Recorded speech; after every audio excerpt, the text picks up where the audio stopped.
মই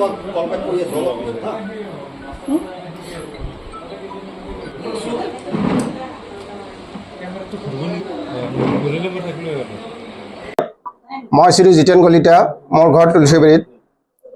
মই আজি 2 দশক ধৰি প্ৰায় 2 দশক ধৰি ভাৰতীয় জাতীয় কংগ্ৰেছ দলত থাকি ভাৰতীয় জাতীয় কংগ্ৰেছ দলৰ সাংগঠনিক দিশত বিভিন্ন কৰ্মক্ষেত্ৰত সেৱা আগবঢ়াই আহিছিলোঁ। আজি মই ভাৰতীয় জাতীয় কংগ্ৰেছ দলৰ সকলো পদৰ পৰা অৰ্থাৎ সদস্য পদৰ পৰাও মই পদত্যাগ পত্ৰ প্ৰেৰণ কৰিছোঁ।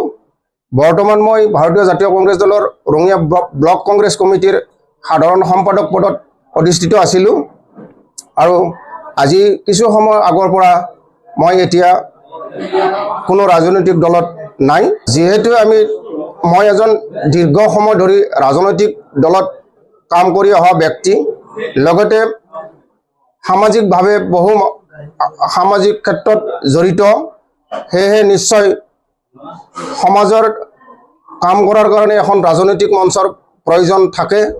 গতিকে নিশ্চয় এটা ৰাজনৈতিক দলৰ সংস্পৰ্শত যোৱাৰ ইচ্ছা আছে। নমস্কাৰ, মোৰ নাম শ্ৰী ৰামণী কলিতা। মই 2007 চনৰ পৰা কংগ্ৰেছ দলত জড়িত হৈ আছিলোঁ। 2008 চনত মই বৈদ্যগড় গাঁও পঞ্চায়তৰ সভানেত্ৰী হৈছিলোঁ।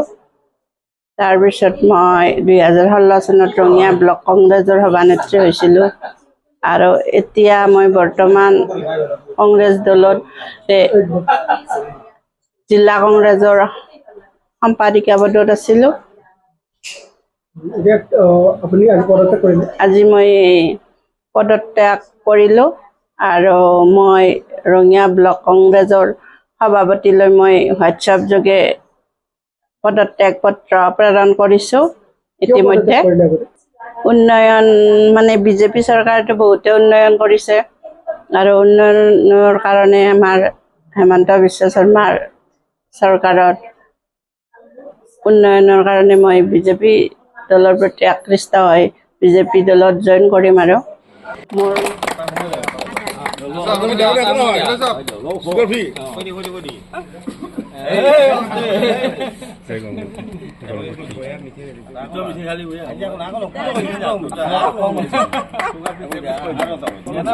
এনে মুখুল কি লৈ যাকে